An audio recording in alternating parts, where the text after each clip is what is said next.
Dear brothers and sisters, this is a beautiful verse we are going to meditate. ಪ್ರಿಯ ಸಹೋದರ ಸಹೋದರಿಯರೇ, ನಾವು ಧ್ಯಾನಿಸಲಿಕ್ಕಿರುವ ಒಂದು ಸುಂದರವಾದ ವಾಗ್ದಾನ ವಚನ ಇಲ್ಲಿದೆ. That is taken from Isaiah 43:4. ಇದನ್ನು ಯೆಶಾಯ 43:4 ವಚನದಿಂದ ತೆಗೆದುಕೊಳ್ಳಲಾಗಿದೆ. Here the Lord says, I love you. ಇಲ್ಲಿ ದೇವರು ಹೇಳುತ್ತಾನೆ, ನಾನು ನಿನ್ನನ್ನು ಪ್ರೀತಿಸುತ್ತೇನೆ ಎಂದು. I will give people in exchange for you. ನಾನು ನಿನಗೆ ಬದಲಾಗಿ ಮನುಷ್ಯರನ್ನು ಕೊಡುವೆನು ಎಂದು ಹೇಳುತ್ತಾನೆ. The Lord has loved you with an everlasting love. ಆತನು ನಮ್ಮನ್ನು ಪ್ರೀತಿಸಿರುವುದು ಶಾಶ್ವತವಾದ ಪ್ರೇಮದಿಂದಲೇ. That's why he says, I will increase your blessings. ಅದಕ್ಕಾಗಿಯೇ ಆತನು ಹೇಳುತ್ತಾನೆ, ನಿನ್ನ ಆಶೀರ್ವಾದಗಳನ್ನು ನಾನು ಹೆಚ್ಚಿಸುವೆನು. In the year 2025, as I was celebrating my birthday, 2025ರಲ್ಲಿ ನಾನು ನನ್ನ ಜನ್ಮದಿನವನ್ನು ಆಚರಿಸುತ್ತಿದ್ದಾಗ a dear brother gave me this verse as a promise. ಒಂದು ಪ್ರಿಯ ಸಹೋದರರು ನನಗೆ ಇದನ್ನು ವಾಗ್ದಾನ ವಚನವಾಗಿ ನೀಡಿದರು. That is taken from Ezekiel 36:11. ಅದನ್ನು ಯೆಹೆಜ್ಕೇಲ 36:11ರಿಂದ ತೆಗೆದುಕೊಳ್ಳಲಾಗಿತ್ತು. Here it says, I will increase the number of people and animals living on you. ಇಲ್ಲಿ ವಾಕ್ಯವು ಹೇಳುತ್ತದೆ, ನಿಮ್ಮಲ್ಲಿ ಬಹು ಜನರನ್ನು ಪಶುಗಳನ್ನು ವೃದ್ಧಿಗೊಳಿಸುವೆನು ಎಂದು. I took this verse literally upon me. ಈ ವಾಕ್ಯವನ್ನು ನಾನು ಅಕ್ಷರಶಃ ನನ್ನ ಮೇಲೆ ತೆಗೆದುಕೊಂಡೆನು. Especially the word that says, I will increase the number of people upon you. ವಿಶೇಷವಾಗಿ ನಿಮ್ಮಲ್ಲಿ ಬಹು ಜನರನ್ನು ಹೆಚ್ಚಿಸುವೆನು ಎಂಬ ವಾಗ್ದಾನವನ್ನು ನಾನು ತೆಗೆದುಕೊಂಡೆನು. As I was watching the year 2025, ಹೀಗೆ ನಾನು 2025ನೇ ವರ್ಷವನ್ನು ನೋಡುವಾಗ literally the Lord has increased my family.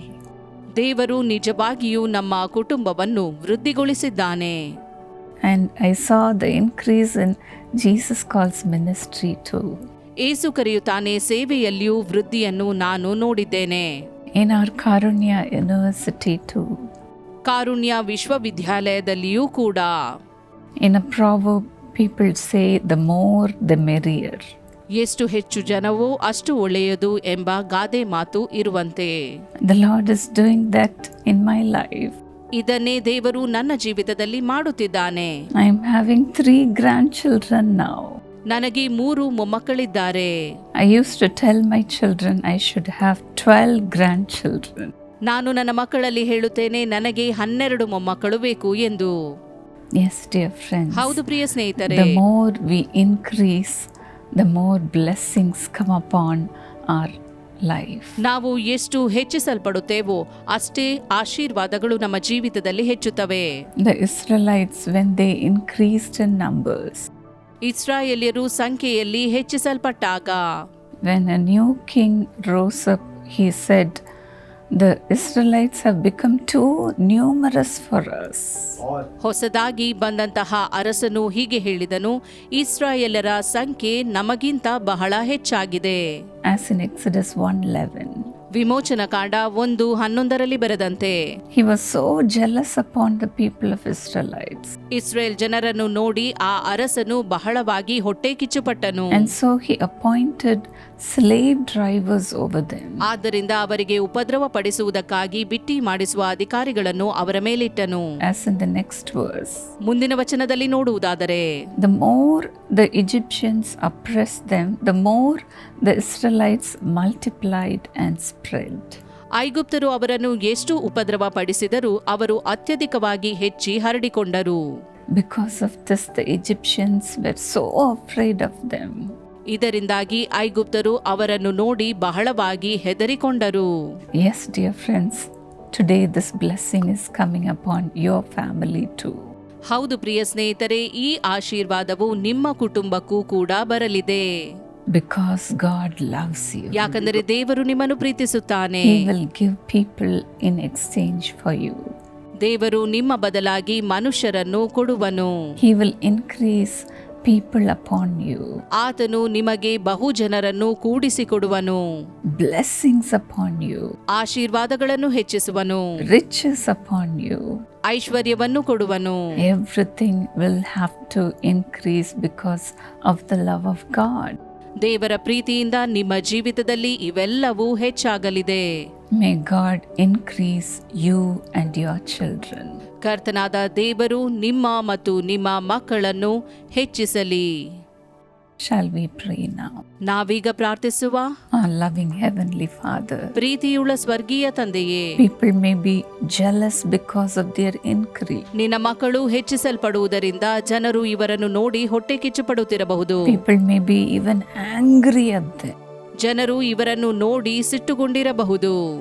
But then I know because of your love, your hand will come upon them to increase them, O God. ಆದರೆ ನನಗೆ ಗೊತ್ತಿದೆ, ನಿನ್ನ ಪ್ರೀತಿಯಿಂದಾಗಿ ಅವರನ್ನು ಹೆಚ್ಚಿಸುವುದಕ್ಕಾಗಿ ನಿನ್ನ ಹಸ್ತವು ಅವರ ಮೇಲೆ ಇಳಿದು ಬರಲಿದೆ. Lord, let their families increase. ಅವರ ಕುಟುಂಬವು ವೃದ್ಧಿಯಾಗಲಿ ದೇವರೇ. Let their ministries increase. ಅವರ ಸೇವೆಯು ವೃದ್ಧಿಯಾಗಲಿ ದೇವರೇ. Let their businesses increase. ಅವರ ವ್ಯಾಪಾರವು ವೃದ್ಧಿಯಾಗಲಿ ದೇವರೇ. Let the blessings in their lives increase, O God. ಅವರ ಜೀವಿತದಲ್ಲಿ ಆಶೀರ್ವಾದವು ಹೆಚ್ಚಾಗಲಿ ದೇವರೇ. Lord, the more they are oppressed, ಅವರನ್ನು ಎಷ್ಟು ಉಪದ್ರವ ಪಡಿಸುತ್ತಾರೋ let them increase more in the days to come, O God. ಮುಂದಿನ ದಿನಗಳಲ್ಲಿ ಅವರು ಇನ್ನೂ ಹೆಚ್ಚಿಸಲ್ಪಡುವಂತಾಗಲಿ. Let people who are coming against him bite their teeth and be put to shame. ಯಾರು ಅವರ ವಿರುದ್ಧವಾಗಿ ಹಲ್ಲು ಕಡಿಯುತ್ತಾ ಬರುತ್ತಾರೋ ಅವರು ಅವಮಾನ ಹೊಂದಲಿ. Lord, Father, let your increase be put upon them, O God. ಕರ್ತನೆ, ನಿನ್ನ ಹೆಚ್ಚಿಸಲ್ಪಡುವಿಕೆಯು ಅವರ ಮೇಲೆ ಬರಲಿ. Let them and their children increase. ಅವರು ಅವರ ಮಕ್ಕಳು ಹೆಚ್ಚಿಸಲ್ಪಡಲಿ. Let their grandchildren increase. ಅವರ ಮೊಮ್ಮಕ್ಕಳು ಹೆಚ್ಚಿಸಲ್ಪಡಲಿ. Make a difference between those who love you and others, O God. ನಿನ್ನನ್ನು ಪ್ರೀತಿಸುವವರ ಮತ್ತು ಇತರರ ಮಧ್ಯೆ ವ್ಯತ್ಯಾಸವನ್ನು ಮಾಡು ಎಂಬುದಾಗಿ ಬೇಡುತ್ತೇವೆ. Because they set their love upon you. ಅವರು ನಿನ್ನ ಮೇಲೆ ಪ್ರೀತಿಯನ್ನಿಟ್ಟಿರುವಾಗ Lift them above, O God. ಅವರನ್ನು ಉನ್ನತಕ್ಕೇರಿಸು ಎಂದು ಬೇಡುತ್ತೇನೆ. Bless them, Lord. ಅವರನ್ನು ಆಶೀರ್ವದಿಸು. Make them prosperous more than before. ಅವರು ಹಿಂದಿಗಿಂತ ಇನ್ನೂ ಹೆಚ್ಚಾಗಿ ಸಮೃದ್ಧಿಯಾಗಲಿ. More blessings come and bless them, O God. ಹೆಚ್ಚು ಆಶೀರ್ವಾದಗಳು ಬಂದು ಅವರು ಆಶೀರ್ವದಿಸಲ್ಪಡಲಿ. Lord, Father, let the increase give them only joy. ಕರ್ತನೆ, ಈ ಹೆಚ್ಚಿಸಲ್ಪಡುವಿಕೆಯು ಸಂತೋಷವನ್ನೇ ತರಲಿ. Thank you, Lord Jesus. ಸ್ತೋತ್ರ ಕರ್ತನಾದ That ಯೇಸುವೇ, you are increasing your joy upon them. ನಿನ್ನ ಸಂತೋಷವನ್ನು ಅವರಲ್ಲಿ ಹೆಚ್ಚಿಸುವುದಕ್ಕಾಗಿ ನಿನಗೆ ಸ್ತೋತ್ರ. You have said, ask anything in my name and I will give you joy. ನನ್ನ ಹೆಸರಿನಲ್ಲಿ ನೀವು ಬೇಡಿಕೊಳ್ಳಿರಿ, ನಾನು ನಿಮಗೆ ಸಂತೋಷವನ್ನು ಕೊಡುವೆನು ಎಂಬುದಾಗಿ ಹೇಳಿದ್ದಿ. Father, thank you for doing that to your children, Lord. ತಂದೆಯೇ, ಇದನ್ನು ನಿನ್ನ ಮಕ್ಕಳ ಜೀವಿತದಲ್ಲಿ ಮಾಡುವುದಕ್ಕಾಗಿ ನಿನಗೆ ಸ್ತೋತ್ರ. Let their joy be full in their lives. ನಿನ್ನ ಸಂತೋಷವು ಅವರ ಜೀವಿತದಲ್ಲಿ ತುಂಬಲ್ಪಡಲಿ. Let miracles happen. ಅದ್ಭುತಗಳು ನಡೆಯಲಿ. Lord, let their tent be full of joy. ಅವರ ಬಿಡಾರಗಳು ಸಂತೋಷದಿಂದ ತುಂಬಲ್ಪಡಲಿ. Full of blessing. ಆಶೀರ್ವಾದದಿಂದ ತುಂಬಲ್ಪಡಲಿ. In Jesus' name. ಯೇಸುವಿನ ನಾಮದಲ್ಲಿ amen. God bless you, dear friend. ದೇವರು ನಿಮ್ಮನ್ನು ಆಶೀರ್ವದಿಸಲಿ ಸ್ನೇಹಿತರೆ. If you want to receive God's word ನೀವು ದೇವರ ವಾಕ್ಯವನ್ನು ಸ್ವೀಕರಿಸಲು ಬಯಸುವುದಾದರೆ and daily encouragement in your phone, ಉತ್ತೇಜಿಸುವ ವಾಕ್ಯಗಳನ್ನು ಪ್ರತಿನಿತ್ಯ ಸ್ವೀಕರಿಸಲು ಬಯಸುವುದಾದರೆ please join our Jesus Calls WhatsApp channel. ನಮ್ಮ ಜೀಸಸ್ ಕಾಲ್ಸ್ನ ವಾಟ್ಸಪ್ ಚಾನೆಲ್ ಅನ್ನು ಸೇರಿಕೊಳ್ಳಿ. Please stay connected to our powerful faith-filled content. ನಂಬಿಕೆ ಮತ್ತು ಬಲದಿಂದ ಕೂಡಿದ ಸಂದೇಶಗಳನ್ನು ಸ್ವೀಕರಿಸಲು ನಮ್ಮೊಂದಿಗೆ ಸಂಪರ್ಕದಲ್ಲಿರಿ. Watch more videos from the Dinakaran family. Dinakaran ಕುಟುಂಬದ ಹೆಚ್ಚಾದ ವಿಡಿಯೋಗಳನ್ನು ನೀವು ವೀಕ್ಷಿಸಿರಿ. Receive our daily blessings, ಪ್ರತಿದಿನ ಆಶೀರ್ವಾದಗಳನ್ನು, messages, ಸಂದೇಶಗಳನ್ನು and our spiritual encouragement. ಆತ್ಮಿಕ ಉತ್ತೇಜನವನ್ನು ಕೂಡ ಪಡೆಯಬಹುದು. And also share with your friends and family. ಮತ್ತು ನಿಮ್ಮ ಸ್ನೇಹಿತರೊಂದಿಗೆ, ಕುಟುಂಬದವರೊಂದಿಗೆ ಇದನ್ನು ಹಂಚಿಕೊಳ್ಳಿ. You can scan our QR code which is on the screen. ಸ್ಕ್ರೀನ್ನಲ್ಲಿ ಕಾಣಿಸಿಕೊಳ್ಳುತ್ತಿರುವ QR code ಅನ್ನು ಸ್ಕ್ಯಾನ್ ಮಾಡಿ. Please join our WhatsApp channel. ನಮ್ಮ ವಾಟ್ಸಪ್ ಚಾನೆಲ್ಗೆ ನೀವು ಕೂಡ ಸೇರಿಕೊಳ್ಳಿ.